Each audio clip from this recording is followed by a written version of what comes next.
458 and I'm from Economic Study Program, State University of Surabaya. And the next is my friend Dimas.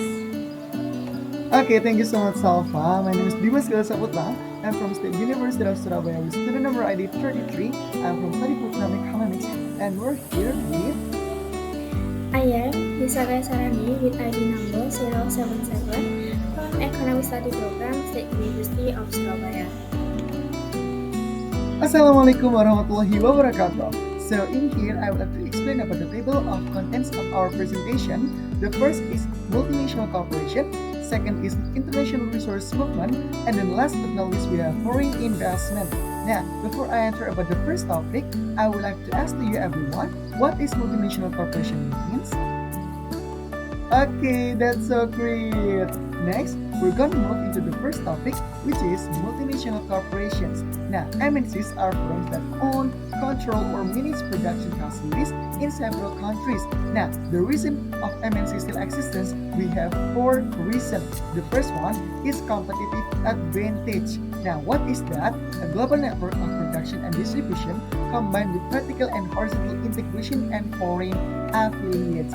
By that, it can allow the company to produce goods or services more efficiently at a lower cost than its competitors. The second is regarding about the large corporation invest abroad when expected profits on additional investment in its industry are higher abroad. For example, companies like Imbroer, Cimex, or Volkswagen invest abroad to expand their businesses and gain access to the new market, resources, and also the technology. Now, we're gonna move into the third reason, which is they can easier to change the business environment because if we want to compare the national firm, it is easier for MNCs to change the business environment to suit with them. By that, MNCs will face lower risk and they will can earn higher profits than purely national firms. Okay, last but not least is they can able to minimize tax bills with transfer pricing. If you are wondering what is transfer pricing, transfer pricing is transferring component between their operation in different countries at different prices. Now, by that, they can recoup the cost in a lower tax country by transferring the goods at a relatively lower price. And then the effect is they will reduce their overall tax bill.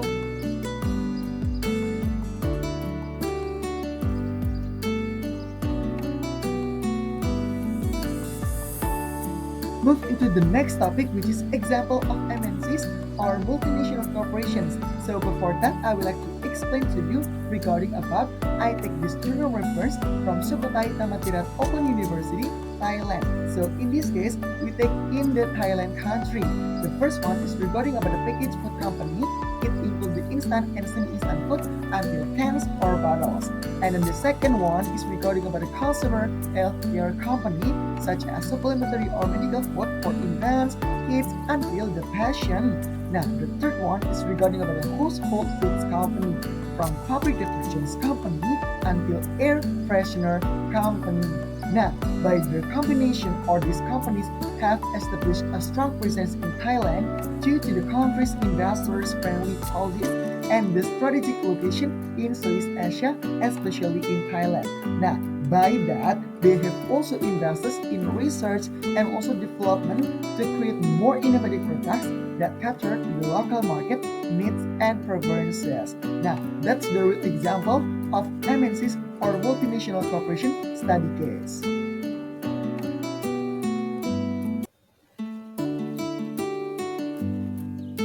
Okay, now in here, we're going to talk about the problems created by MNCs in the home country. Now, multinational corporation can create both positive and negative impact on their home country. While they often contribute to the economic growth, job creation, etc., they can also generate certain problems such as A. Loss of domestic job. Now, in this case, we take in the US, multinationals saved millions of jobs overseas in the 2000. Now, by that, these MNCs cut their workforce in the US while increasing employment overseas. By that, the loss of domestic jobs resulting from FDI are likely to be among unskilled and that the home nation has a comparative disadvantage. B. Undermine technological superiority. The export of advanced technology to maximize profits may undermine the technological superiority of the whole nation. For example, China used pressure technology transfer against foreign multinationals. Now, next is reduce tax revenues. When MNCs shift their operation to the lower taxation, tax revenue will be reduced in the whole nation. Why it can be so like that? Because MNCs only pay the difference between the home and host country's corporate tax rate when the profits are repatriated. Okay, next is we're gonna talk about avoid monetary policy. Because MNCs are accessible to the international capital market, they tend to avoid domestic monetary policies and make government control over the economy of the nation more difficult. Now, that's the problem created by MNCs in the home country. Next is we're gonna talk about the problems created by MNCs in the host country. The first one is regarding about the MNC dominate the host country's economy. Now, by this corporation have a significant and influential presence in the economic activities of that particular nation. For example, in Canada, 60% of capital in manufacturing is owned or controlled by foreign firms. Now, what is the impact that? The impact to the local industry can be severe because the presence of MNCs increase competition in the economy. B. Siphoning of R&D funds to the whole nation by keeping the host nation technologically dependent to others. Now, C is regarding about the MNCs may absorb the local saving and entrepreneurial talent by prevent them from being used to establish domestic enterprises that might be more important for national growth and also development. D is regarding about the environmental impact and E regarding about the access to natural resources. But before that, I would like to talk about the environmental impact first. So MNCs will want to produce in ways that are as efficient and as cheap as possible because this may not always be the best environmental practice, but they will often lobby government trying to ensure that they can benefit from regulation being as lenient as possible. And E, access to the natural resources. MNCs sometimes invest in countries just to get access to a plentiful supply of raw materials, and host nations are often more concerned about the short-term economic benefits than the long-term cost to the country in terms of the depletion of natural resources. So we already talked a lot about the problem created by MNCs in the host country and also in the home country. Now, in the next slide, will be presented by my friend Salva. Salva, time is yours. Okay, thanks for the opportunity, Dimas. And now I will talk about the definition of international resource movement. So the international resource movement, or IRM, is the movement of resources between countries. The resources can include things like energy, or materials, technology, or even labor. The movement of resources between countries can occur through international trade like foreign investment or technology transfer. Such as movement is overshadowed by international trade agreement, investment practices, and the evolving dynamic of globalization, contributing significantly to the collaborative and integrated nature of the modern global economic system. Okay, the next slide is a key aspect of international resource movement. There's a global trade, foreign direct investment or FDI, technology transfer, supply chain integration, human capital flow, multinational corporation or MNCs, economic independence, and then the global supply and demand dynamics. Okay, next is the benefits for host country. There's economic growth, infrastructure development, cultural exchange, diversification of the economy, improved standard of living, and less is global collaboration. So the host countries in economics best expert. They are reducing dependence on a single industry and enhancing the overall resilience to economic shock.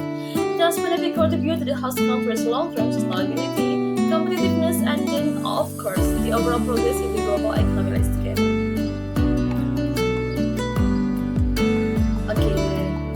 About the benefits for home country. There is a market expansion, diversification of operation, global talent pool, risk mitigation, access to resources, and is learning and innovation. The home country benefits for the global reputation and recognizing its companies. Success in international markets can exchange the image of of the home countries as a source of quality products, services, and the innovation. This positive perception can attract foreign investment, partnership, and of course collaboration between countries. Okay, the next is about the relationship between RRM and foreign investment. Is an integral part of global economic activity. They are intertwined and can affect a country's economic growth as well as economic relationship between countries. There are two types of foreign investment, which is portfolio or financial investment, and then the direct investment. Yeah, first we will talk about the portfolio or financial investment. They are involved investment or foreign financial assets denominated in a national currency. So the foreign investment accomplishes the strategic allocation of funds into instruments such as stocks, bonds, and money market instruments within the confines of a specific country's monetary system. And second is investor lends capital to earn return, and the service the price of value the bonds at a specific time. This financial maneuver involves the investor purchasing a bond, essentially functioning as a creditor to the issuer. And the third is tax police for financial institutions like banks and investment funds. Tax financial entities play pivotal roles in facilitating capital allocation across the different investment opportunities. Banks and the investment funds as a key intermediaries like mobilize funds for savers and channel them towards borrowers to reduce a parting wide array of economic activities. The next is the direct investment. First is a bulk of capital and management are involved and the investor retains control over use of the invested capital. So in here, in the realm of direct investment, the investor assumes a comprehensive role like contributing to financial resources, also like strategic returns and then the operational oversight. And then second is a firm usually starts a subsidiary or taking control of another firm like buying majority of the stock.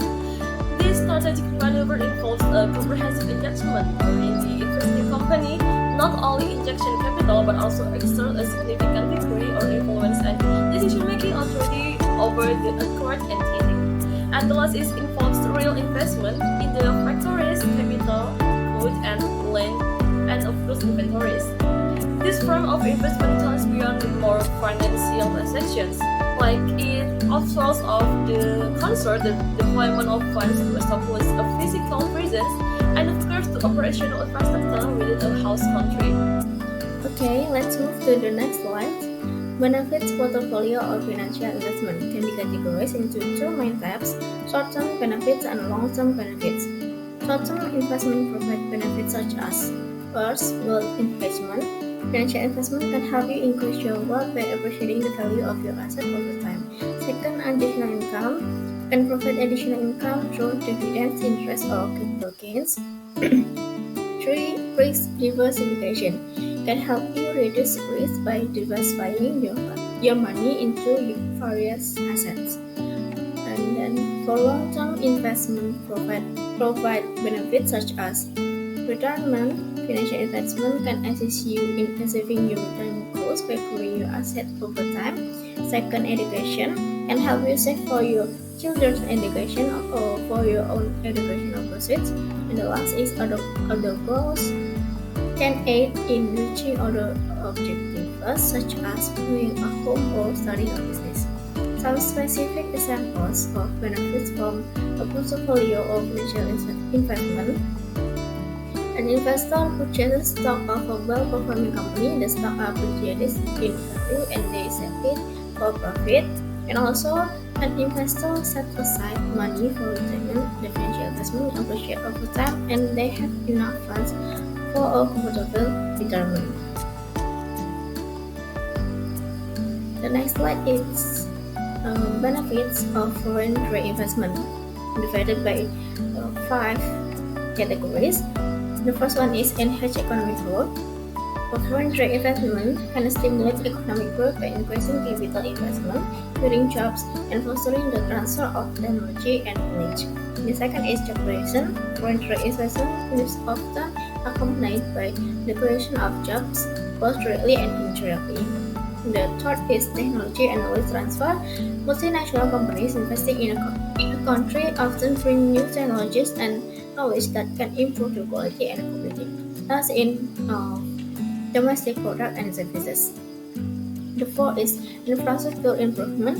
Foreign investment can contribute to the improvement of infrastructure in a country by providing funding and technical expertise. And the last is international competitiveness boost. Foreign investment can enhance a country's international competitiveness by introducing new products and services to global market and by improving the efficiency of and productivity of domestic companies. And then we move to the next slide, which is case study foreign investment in Indonesia. Samsung Electronics. As we all know, Samsung Electronics is a multinational electronic company based in South Korea that manufactures various electronic products, including televisions, smartphones, and household appliances or equipment. Samsung Electronics began investing in Indonesia in 1995 by establishing an electronic factory in Cikarang, West Java. In 2023, Samsung Electronics announced its plan to invest $1 billion in Indonesia to build a new factory in Cikarang, West Java. This new facility will manufacture various electronic products such as smartphones, tablets, and also computers. Samsung Electronics investment in Indonesia has several positive impacts, including creating new job opportunities and boosting Indonesia's export and also enhancing the competitiveness of Indonesia's industry. For the next slide is foreign trade investment data in ASEAN 2022. According to the UNCTAD report, titled World Investment Report 2023, the total value of foreign trade investment in Southeast Asia reached $222.56 billion in 2022. This foreign trade investment value represents a 4.58% increase compared to the previous year. Indonesia secured the second largest foreign trade investment in Southeast Asia in 2022, with the received FDI reaching $21.96 billion. Indonesia's position is below Singapore, which leads the region with FDI value at $141.21 billion in 2022. Following Indonesia, Vietnam holds the third position with foreign trade investment receiving amounting to $17.9 billion, followed by Malaysia with $16.93 billion. Meanwhile, Timor-Leste received the smallest amount of foreign capital, totaling only $262.45 million. On the other hand, Brunei Darussalam is the only country in Southeast Asia that experienced a negative foreign trade investment amounting to minus $292.41 billion. And the last is conclusion. Overall, the international resource movement and the role of multinational corporations have significant impact on the global economy. The international resource movement involving global trade, foreign trade investment, and technology transfer play a crucial role in the flow and utilization of resources among countries. On the other hand, MNCs with their global presence and vertical and horizontal integration contribute to economic growth, job creation, and technology transfer in various countries.